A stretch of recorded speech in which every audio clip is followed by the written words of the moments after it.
Maybe probably, let me think here, I'm just looking at this list. Maybe advice for marketing folks, which we just talked about in there. Okay. And then maybe any type of creative, I know you were talking a little bit about Whirlpool, but not going specifically Right, about not that, to name a brand, yeah, sure. but more specifically like just kind of creative ways to be able to work with you. Like if you had to force marketers to be creative, Come on. you know, besides the like the press release or the print and spray, like give us some ideas as to what that would be and what that would look like.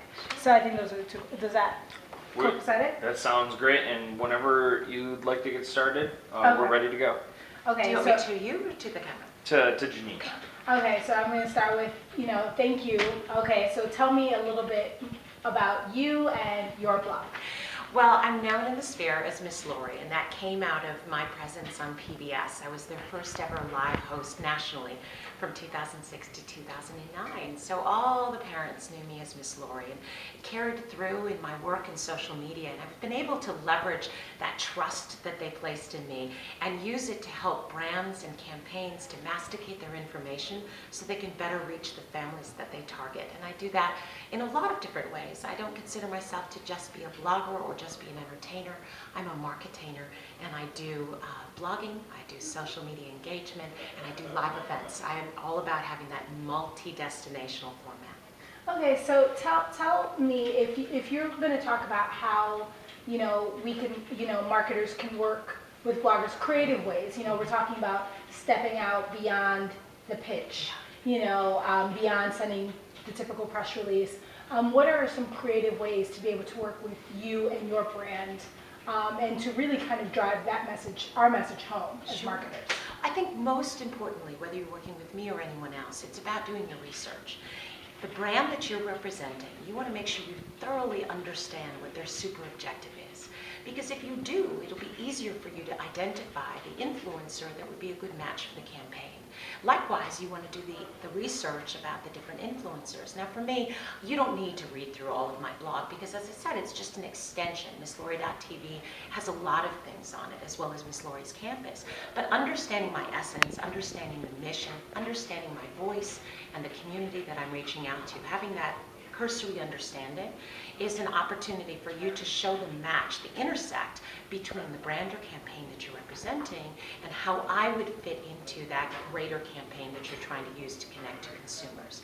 And it being creative in that way, but for me, if you're coming to me, then obviously you're interested in video, you're interested in potentially live events, you're interested in having that family connection, but also perhaps a multicultural connection.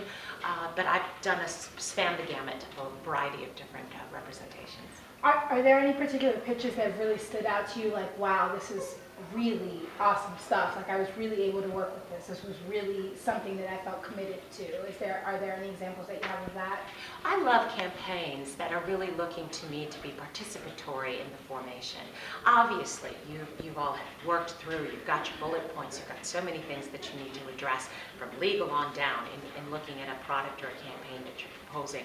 But to come to me because you understand that I bring a certain degree of ideation and creative influence in helping you to create all of those tweets, all of that social media engagement. So I love it when you're looking to me beyond just the face of a campaign or the voice of a campaign, but to really be integrated, because I like to participate in things from the inside out.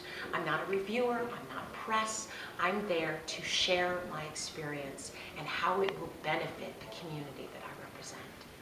So if you had to offer, maybe, 3 key pieces of advice for any marketer in order to make sure that they're doing their job effectively and well and working with you well, what would those pieces of advice be? Be a professional. Know your job and be excited about it, because that will come through in your approach with me. Make sure you're clear and concise. You're clear with me about what your expectations are. You're clear with me about what my get is going to be in participating in the campaign. Don't overbluff. Bluff, yes, because we're all trying to reach and expand what our capabilities are, but be able to deliver. And that goes for me as well. I have to likewise be able to be delivering. I have to be a professional, and I expect to have that professional engagement.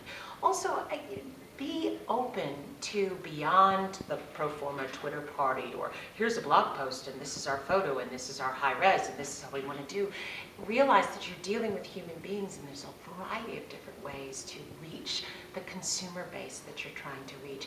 And also recognize that there's a variety of different competition. That's why you have a marketing department in the first place, because you're trying to rise to the top. So in doing that, if you can figure out a way to be a parenting partner, if that's the genre that you're in, that you can show to a family how you are going to help them elevate their game as parents, or to increase their time or their health, the benefits that go beyond just, here, please buy this. That's something that I can use, that I can share with my community, that is all about that social engagement. Perfect. Thank you so much, Oh, Miss you're Lori. welcome. Dynamite. Perfect.